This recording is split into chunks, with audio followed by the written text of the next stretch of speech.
Sarap pa ng pagkain mo. Sarap-sarap ng pagkain.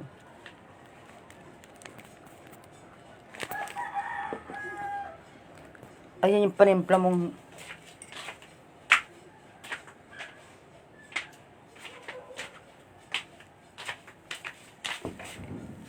sarap pagkain. So,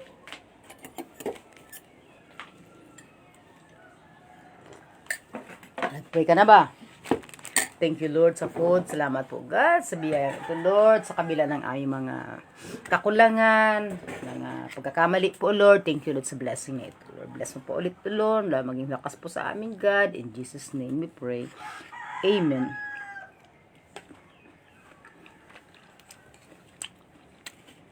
Grabe, asin.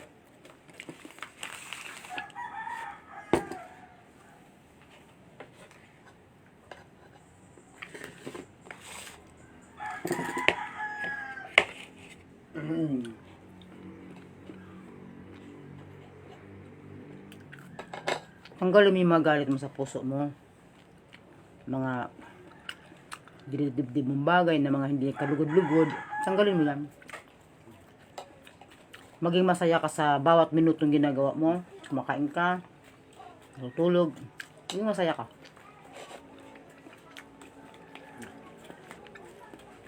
Sila ang yaya mo, huwag mo na inaasar. Huwag mo pinapagalitan. Pagod na rin yan.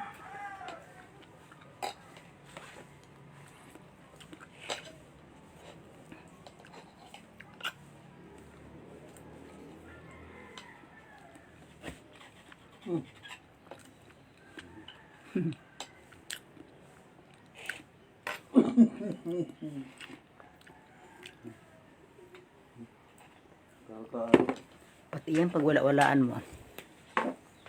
Grabe ka. It's a super grabe. Pag may sakit, dapat pagpakumbaba ka na, mahinahon ka na, mapagpimpi ka na. Lalo na pag wala kang sakit, binigyan ka ng chance.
Yung tubig na sinasabi mo maligam-gam.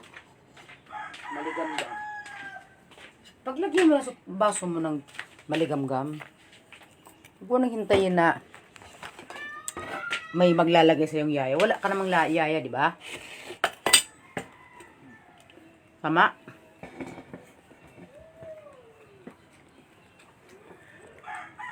Wala tayong yaya kahit kailan.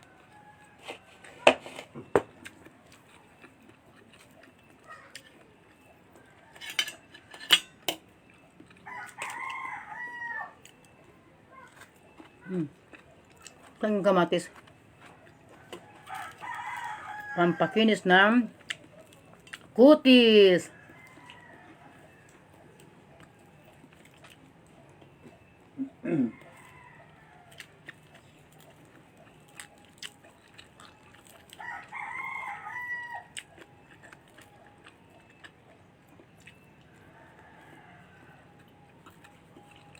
Karamihan talaga may sakit.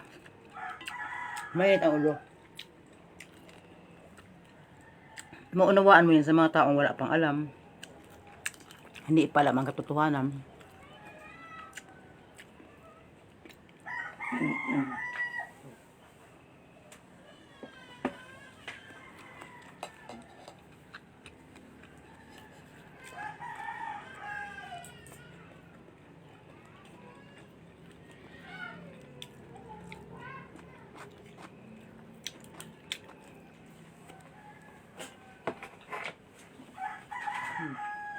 Pakakain mo, magbilad ka. Diskarte lang.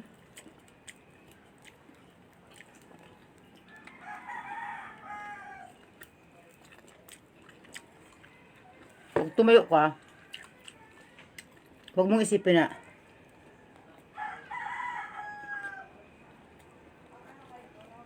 baka matumba ka, baka mahilo ka.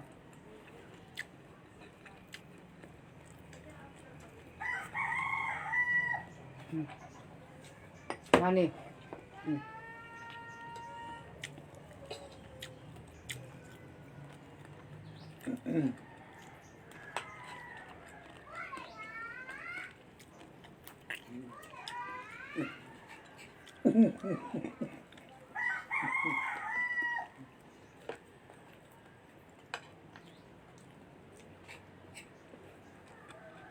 Dapat, kung may sakit kita,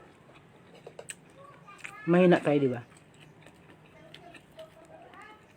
Kung gaano kahina ang ating katawan, dapat ganun kalakas ang ating pananampalataya. Amen. Amen.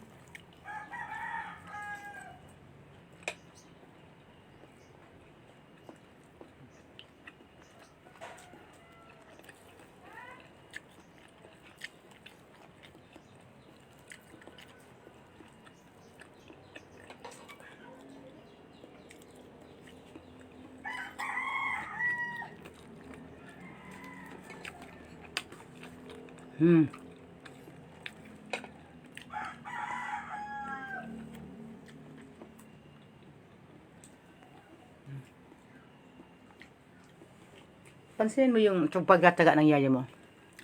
Huwag mong papansinin yung ginagawa niya na kung ano pa man.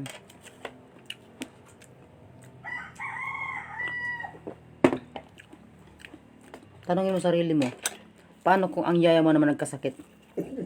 Tapos sinisigaw-sigaw ba? Ano maramdaman mo?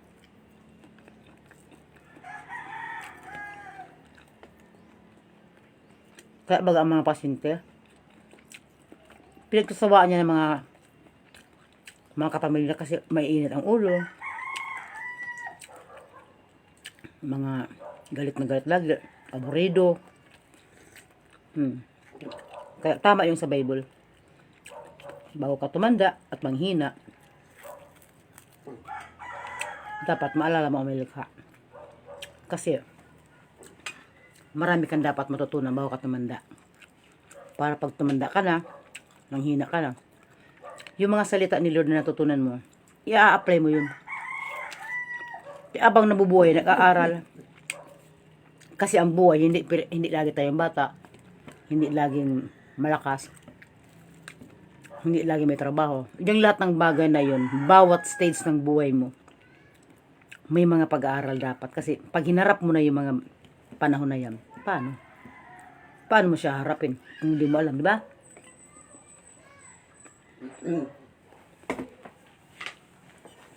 Kaya, importante ang kaalaman.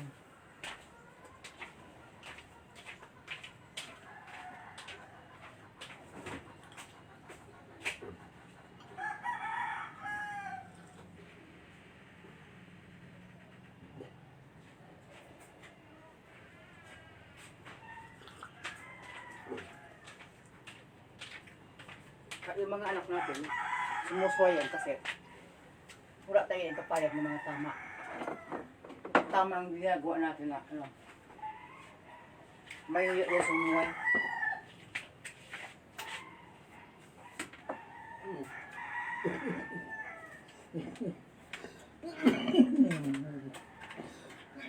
Mag-aral tayo magnilay-nilay ya. Aral. Aral hindi magnilay-nilay ka. May panahon pa, ma'am.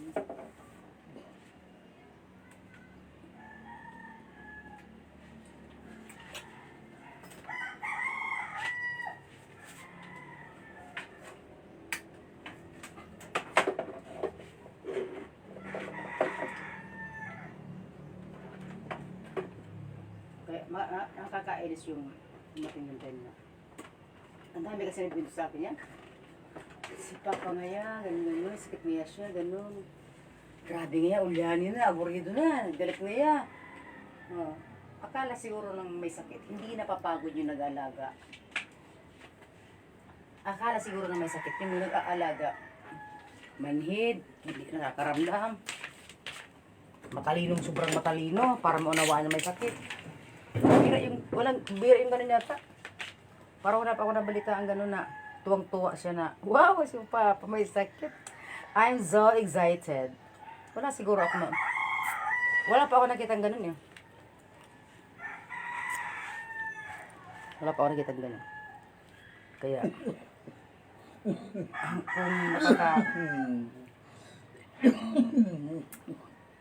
kung nakakaunawa pa tayo,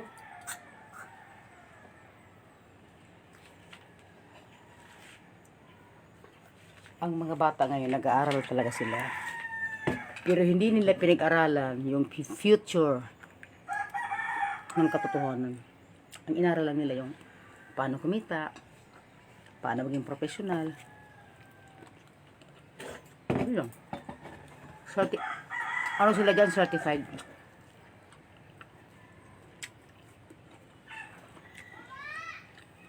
Pagdating sa pagsubok, hindi nila na-a-apply yung inaral nila.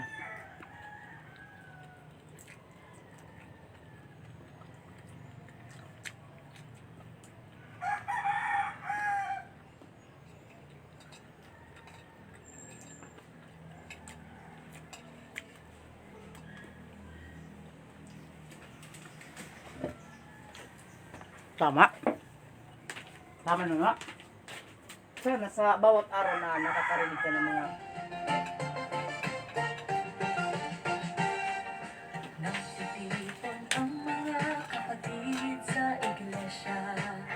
Masaya tayong umaawit at sumasaya. sana makadalo ka rin sa iglesia. Nagpupuri sa Diyos, purihin ang Diyos na nagkakawang tao at pumarito sa mundo para ipahayag ang katotohanan at iligtas tayo.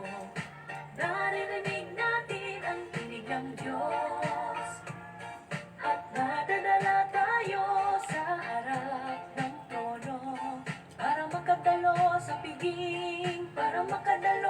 piging, tinatamasan natin ang mga salita ng Diyos at namumuhay tayo sa harap niya. Yes, amen. May masayang awitan at tawanan. Ito ay walang katapusang kagalakan. Kanin pa?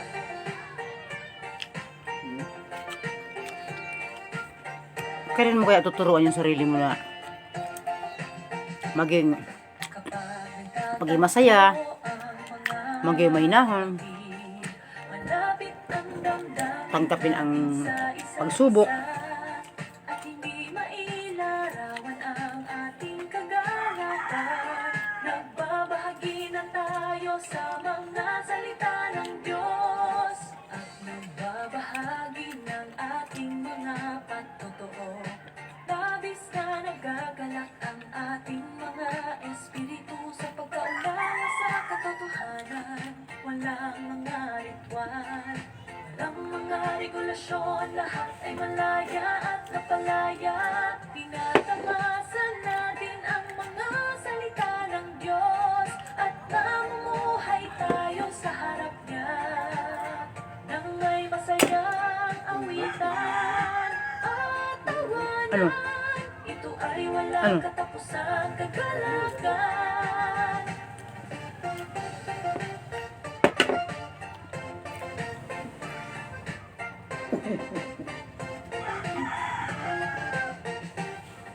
Nararanasan ng mga kapatid ang gawain ng Diyos.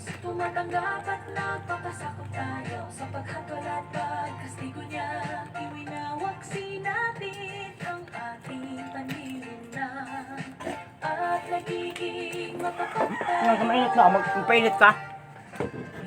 Magpainit ka. Natin ang isa't isa nang walang hadlang. Nagpapasakop tayo sa katotohanan at hindi kumikilos batay sa mga damdamin. Sa pamamagitan ng paghatol na lilinis ang ating katiwalian. Tinatamasan natin ang mga salita ng Diyos at namumuhay tayo sa harap niya nang may masayang awitan at tawanan. Ito ay walang katapusang kagalakan.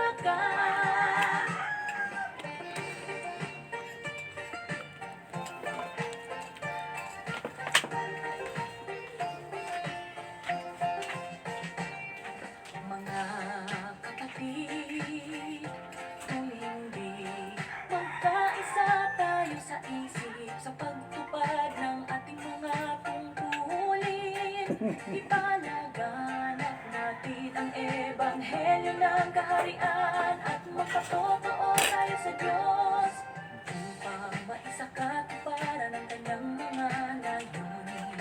Masayang umaawit ang mga kapatid na magkakasama. Napakalakas at napakalinaw ng mga tinig na papuri. Tinatamasan natin ang mga salita ng Diyos at namumuhay tayo sa harap niya nang may masayang awitan at tawanan.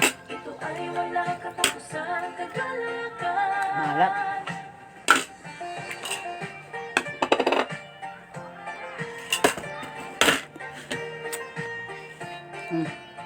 Apple.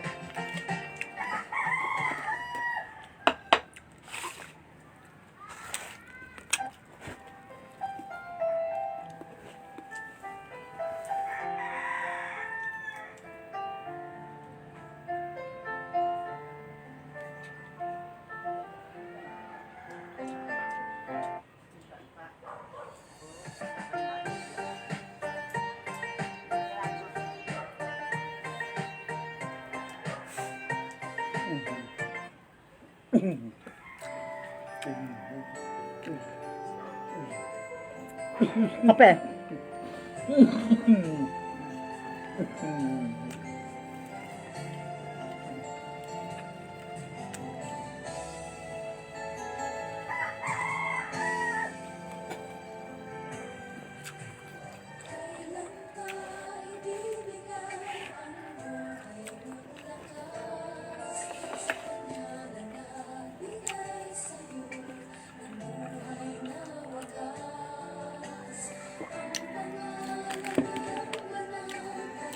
Ano, pure? Pure ang ano eh? Honey? Okay, ma'am? Nilagyan ko. Bawang na pala. Ha? May bawang na pala. Nilagyan ko. Nilabad ko.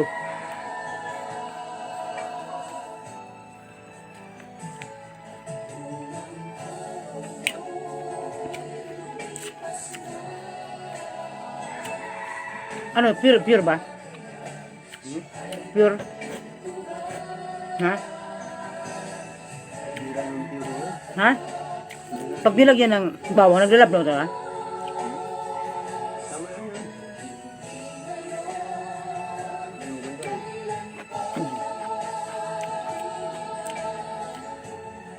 Pag gusto mo pabili, 200 isa.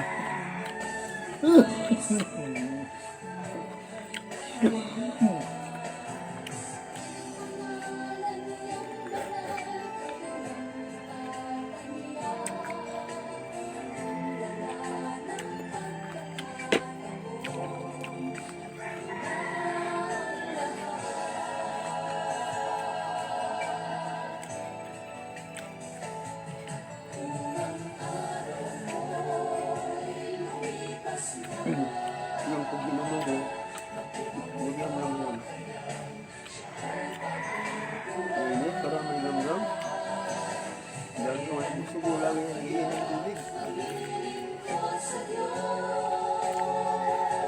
Nasa termos ba? Di ka nagkuha? Dumaga ko hindi nangiinom. Meron sa termos, di ka mo kayo magkuha? Hindi ako tarlo, tapos ang kainit. Kumulo na. Wala ka na maasahan yun pa. May ano na. May partner.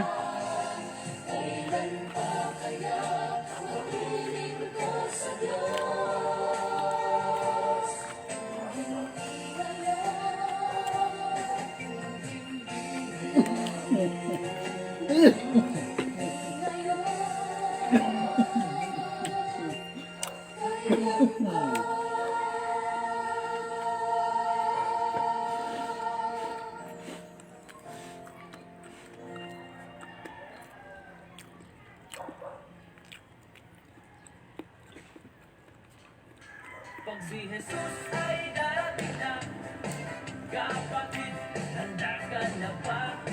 Kasalanan ay iwasin, sapagkat langit ang puno. Sabihin natin sa iba, upang sila ay mahanda, upang sila ay iparusahan, upang sa malaking Ayun na. Tapos na.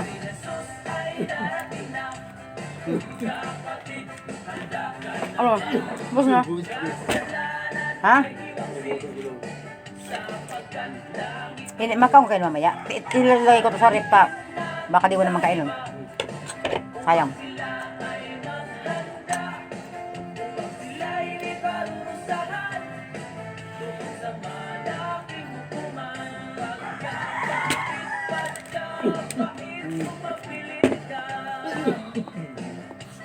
Hindi ko na nag-aras ba? Nga.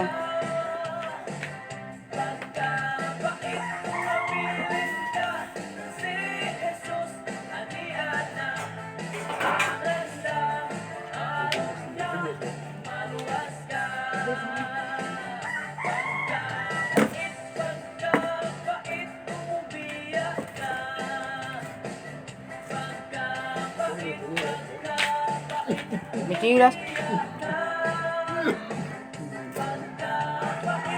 Ibuso na yung ano? Okay. Ay, salamat na busog na po tayo. Thank you, Lord, sa pagkain ng tubig. Salamat po, God. Napakabuti mo po, Lord.